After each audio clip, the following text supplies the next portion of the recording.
Hi everyone, Lee and Sam here from FPL Family, back with another Fantasy Football Scout video, and this time we are featuring some of your teams. Thank you to everybody that sent in your teams for us to rate, slate, to pull up. How savage are you feeling tonight? No, I'm not. Are you feeling... What's wrong with you? Hey, I feel like I want to go in on some of these teams. I feel like there's too many template teams out there. This is what has happened when you lose, when Liverpool lose. I'm still a bit bitter about it. it. You turn angry. I'm still a bit bitter. Yeah, I'm still a bit bitter. No doubt. I, on the other hand, am feeling quite chirpy about life. With Matt Doherty coming in, yeah. Happy Absolutely. days. All right, well, listen, let's get cracking onto it. You're feeling nice, I'm feeling savage. I'm going to go in on some of these guys. At Rover_FPL, thank you, Rover, for submitting your team to the Fantasy Football Scout Twitter and rating your team, letting us rate your team.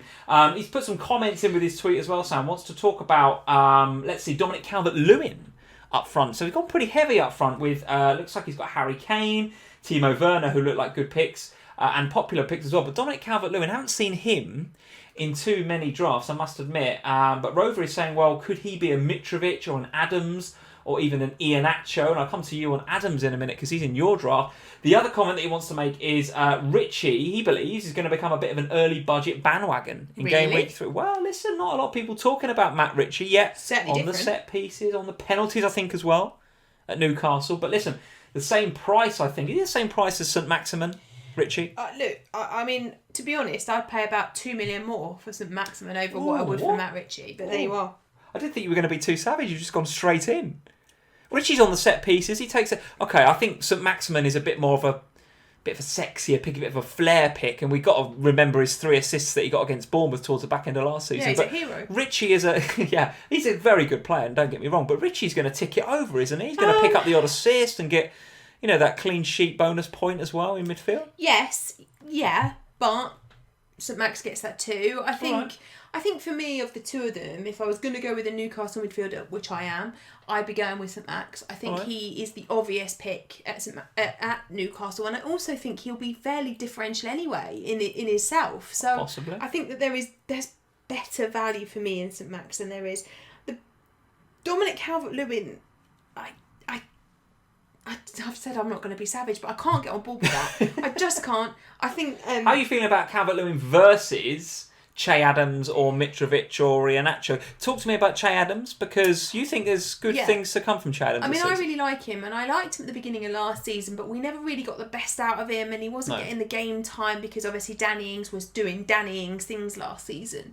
Plus Southampton weren't set up for the two, were they up front, whereas it feels like Hasenhüttl might go that way this season. Yeah, I mean, the last season it was pretty much just Danny Ings up top, and Che Adams will come on for little bits of time here or there, whereas this season and what we've seen in pre-season and towards the end of Project Restart was the two of them playing up top together, and we saw the beginnings of something from Adams, and I think that could be, and in itself that's a little bit of a risk, but because we haven't yet seen it consistently, but we have seen him score goals in pre-season, we have seen them looking like a nice partnership in pre-season, so I would go with Che Adams. I know you like Mitrovic, and the Fulham fixtures look nice. Well, I think, I mean, he's got a bit of pedigree in the Premier League. He's played there before, so he's not going to come into the league and think, what's all this about, and I'm out my depth, and this is a whole new level. He's, his expectations will be set.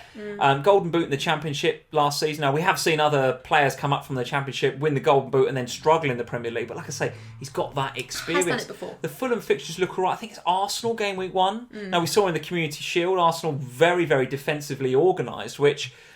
Do you know what? I was about to say, which we've not always been able to say about Arsenal, but I feel like that's a real legacy thinking now. Arteta has got them well drilled, and he has had them well drilled for some time now, and they have strengthened at the back. At the time of recording this, I don't think Gabriel is quite over the line, but looks like he's coming in. Saliba's coming in back from St Etienne. They've got a nice problem with their keeper as well, because both Two really good nice options. goalkeepers. Tierney, who, fingers crossed, can stay injury-free, looking to have a good season. Who he's got. And they've got options on the other side as well. So Arsenal are going to be a tough nut for Mitrovic to crack. But after that, the fixtures for Fulham do look pretty good. Yes. And if they're going to stay up in this league, they're going to have to start well. I think he's going to be the catalyst for that. So I do fancy Mitrovic up front. He is my 6.0 forward of choice right now, I must say, over DCL. Yeah, the only other thing that I'm not sure about in this team is I wouldn't spend that money on Wan-Bissaka. I think there's better defensive options there. All right, Rover, thank you for your team. Let's go into number 2, at DynamiteDons. Thank you for the Rate My Team. Thank you for your comments as well.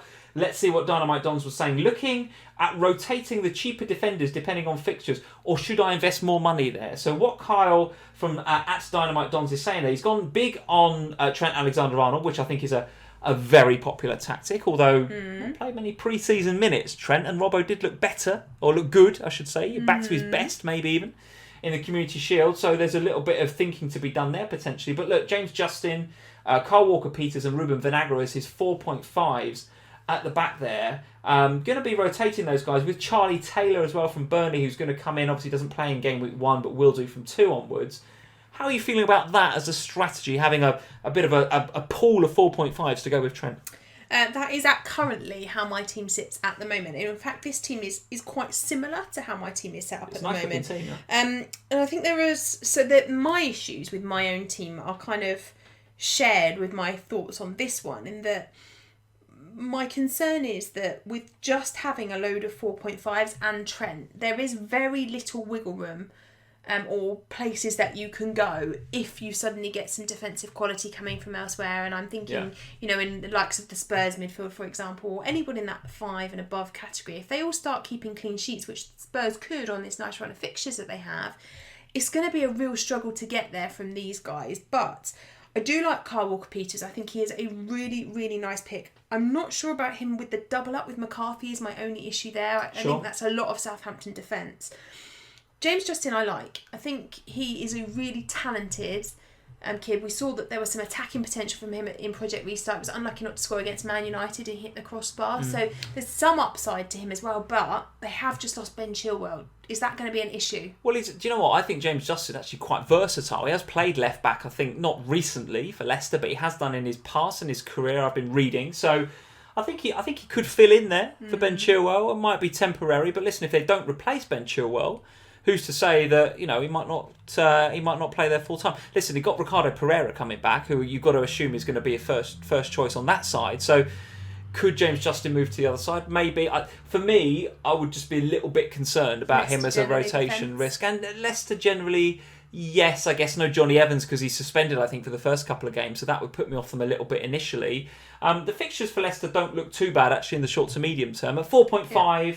with a little bit of attacking threat, as you said. I don't even remember which game it was, but at the back end of last season, didn't he rocket one off of the the crossbar that he Man United? Yeah, it was against United, wasn't it? So he has got a bit of upside there as well, potentially. So that there's worse choices in that bracket, I think. But for me, no. I think these two, the last two in his team, Vinagre and Charlie Taylor, they are going to be really big picks from an FPL point of view. They're going to be go-tos because historically, in the 1920 season, Wolves defensively and Burnley defensively absolutely go to. Yes. And so these two look like offering really nice value for money. But Wolves without Otto, Wolves without Doherty. Big loss, Otto, isn't he? Yeah. Big loss. I think they've lost 2 big hitters from their defence. Now, obviously, the Otto injury is going to keep him... It's an ACL, right? It's going to keep him out for a while. So he's on a cruciate ligament, isn't he? He is out for a few months, yes. That is a problem. Does that make Vinagre less of an option? I think it depends on how Espirito Santo is going to set his system up. I personally think between game weeks 30 and 38 last season, I don't think they scored enough goals. No. They were winning by the odd goal, and Jimenez, famously, as we all saw in FPL, would get the goal, winning one goal. And I think Nuno Espirito Santo is going to change his formation a little bit and try to be a little bit more attacking. One of the reasons why I've got Jimenez in my draft right now. But I think we might start to see more of Daniel Podence. I think we might start to see more of Jota, who I think is not being talked about either. Both those guys, enough in FPL right now. Yeah. And because of that, I think the defence might suffer. And you're right, you take Johnny Otto out of the Wolves Twitter, the Wolves Twitter accounts that I follow, he's a big loss from a leadership perspective as well. You take Doherty out as well. The fact that Nuno Espirito Santo might want to be a bit more attacking, in my opinion, will be to the detriment of the defence. But listen, 4.5 for Vinagre in a Wolves defence that is not too shabby, let's face it. I think a lot of people might start with him if they don't sign Maitland-Niles or anybody else. I would try to have one of them, and this is what I'm going to do. Try and have one of them at 5 million. Okay. Just gives you a little bit more flexibility and a little bit more options depending upon how things go in the season, and you can always come down. Eric Dyer? Maybe.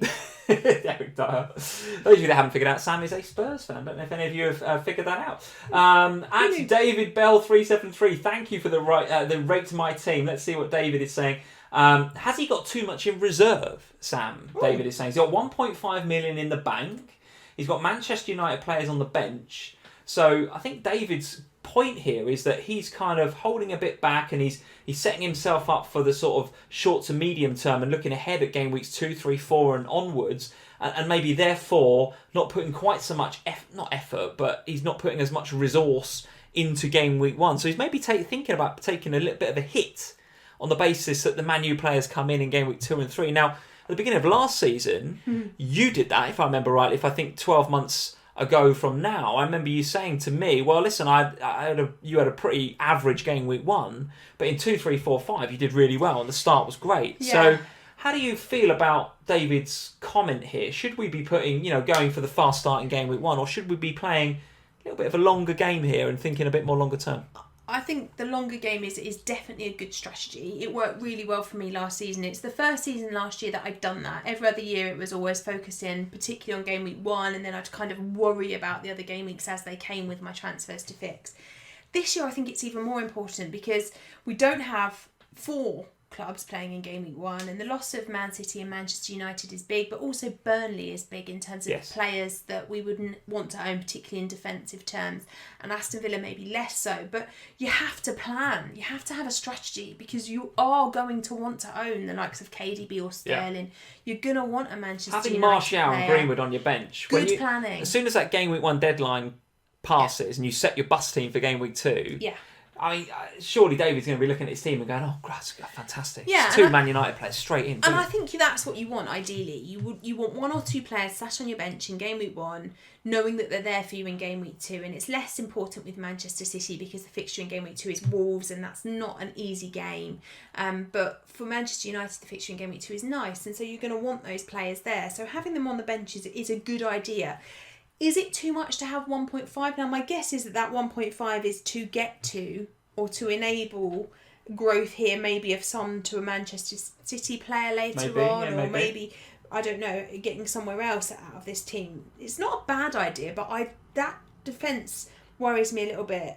Branthwaite and Mitchell. It looks a little bit thin on the ground, doesn't it, for me? Branthwaite and Mitchell, I think, are both really risky. And given that we've got no other bench, you could end up with a team for game week 1 that doesn't have a starting 11, and that is a problem. I think you need to make sure that if you're going to have a couple of players that are basically bench fodder for 1 in your Man United assets, that first sub is going to play. Yeah. And I'm not convinced that this whole team, Mitchell, Gordon, even Ziyech had a little bit of a knee. Keep an eye on him, yeah. I think Chelsea drew with Brighton, didn't they, in a pre-season friendly fairly recently. And I think Timo Werner, who's also in David's team here, got off to a flyer, scored within the first sort of 3 or 4 minutes. But Ziyech, I think, picked up a little bit of a knee twist, so just keep an eye on that. It's just a risk, isn't it? And I think I would be inclined to use a little bit more of my budget to make Mitchell or Branthwaite or Gordon somebody just a bit more sure. A bit more short of their spot. Okay, no Liverpool midfield in there, no Salah, no Mane, but if you've got Aubameyang in there and you're going to be captaining him in the first 2 game weeks at least, how do you feel about going Salah less or Mane less? No, it's terrifying to me, but I can understand. But looking Get a big couch, David. Yeah, and I think that's the way you view it, isn't it? I think so, but I can totally see that. I mean, the first 2 game weeks, Arsenal got Fulham and then West Ham. Fulham away, West Ham at home. That's very captainable from an Aubameyang perspective, isn't it? The difficulty is that, you're going to have Aubameyang for those first 2 fixtures and they look really nice. He's likely to do well and score lots of points. Are you then going to want to take him out to enable you to bring in Salah or one of the Manchester City boys? Okay. It's going to be tough. All right, let's go to the final team then. So I noticed David had Son in his team then. But at FPL BearBear, thank you for the rate my team, FPL_BearBear. Rather than Son, he's gone for Dele Alli in the middle there, who's a player that I think potentially isn't getting enough airtime right now on Twitter and some of the FPL drafts that I've seen. That's one of the main concerns actually that BearBear has here. We'll talk about the double Brighton defence in a minute, but he says, is Ali as the cheap Spurs coverage? I wouldn't say Ali is cheap, but he's saying Ali is the cheap Spurs coverage. Cheaper maybe than Kane, I guess. Great fixtures though, and Souček's dreadful run after the first game. Well, listen, we've talked about Souček already. If you haven't had a look at Souček at 5 million, I think he looks really good. West Ham's fixtures do look very difficult, no doubt about it, but scored in a pre-season friendly, very good aerially, and they do look for him from corners. So I think Souček fits the 5th midfielder slot absolutely perfectly. Give me your view on Ali, though. Not a lot of people talking about Ali right now. The Spurs All or Nothing documentary will be live on Amazon Prime by the time this video goes live. So I personally think we're going to see a lot of Ali on Twitter over the next couple of weeks. How are you feeling about him in FPL? I think he could be a really nice pick. I think he is the player at Spurs that nobody's really talking about, because everybody's talking about, you want Kane or you want Son, and yes, you do ideally want Kane or Son. However, Dele Alli normally goes on holiday in pre-season, and you just see him doing kind of Dele Alli things. But this pre-season has been really interesting, watching his... He's knuckling down, isn't he? And he's been abroad with Kyle Walker-Peters, who actually isn't in this team, but they've been working incredibly hard. He's been on training videos and and I'm sure they've had fun as well, but equally the hard work has definitely been put in, and I feel like Mourinho has had a positive effect on Dele Alli. I also feel like we've seen the best of him, or the beginnings of the best of him again in pre-season. He scored in pre-season. He's got some assists as well, right? Yeah, and I think we will see him get a lot more minutes, because he is one of those confident players, and going into this season I feel his confidence is high, and I think Mourinho does, we all know, love him, and I think that will work really well for him. Do you think he's one of those players that will be allowed a bit more freedom now that Højbjerg's there in the middle? I think a lot of the Spurs players will be allowed more freedom now. I think that there is an element of stability now in the defence with Matt Doherty arriving, even with Eric Dyer now playing in central. There feels to be a consistent pairing now. But I feel like the Spurs defensive line, which in the past there's been a lot of changing around and swapping and starting. There's been a bit more consistency there, and with Højbjerg in front, I think that will be a much better unit, and therefore we shouldn't see Kane dropping deep. We should see more of Ali attacking wise. Okay. It should be a good positive thing, and so I do think he's worth the risk. All right, and in terms of defensive, you mentioned defensive stability there. Well, double Brighton here for FPL _BearBear. How are we feeling about that? We've got the potential, I think, for Brighton to be slightly dark horses this season. I've got a good feeling about Brighton. I think Potter's doing good things there. I like his managerial style. He's not allowed Ben White to go back to Leeds.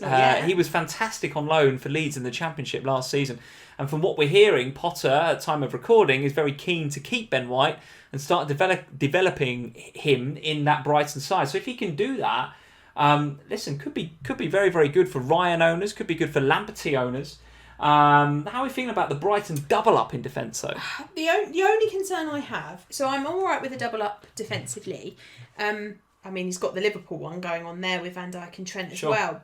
So you are a bit all eggs in a couple of baskets here, because it's like Liverpool defence doesn't keep a clean sheet, you've lost 2.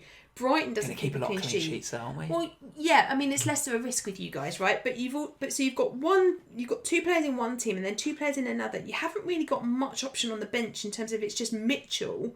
So Mitchell and Vinagre are going to be the kind of there's not a lot of options to move away from Lamptey if Brighton don't keep clean sheets. So I think I would be inclined to try and start the season with someone else other than There's Brighton. Lots of 4.5 options, isn't there? If Lamptey doesn't do well, you just swap him out for somebody else. Or swap Ryan for McCarthy instead, and go with the Southampton one. You can swap Lamptey for Kyle Walker-Peters.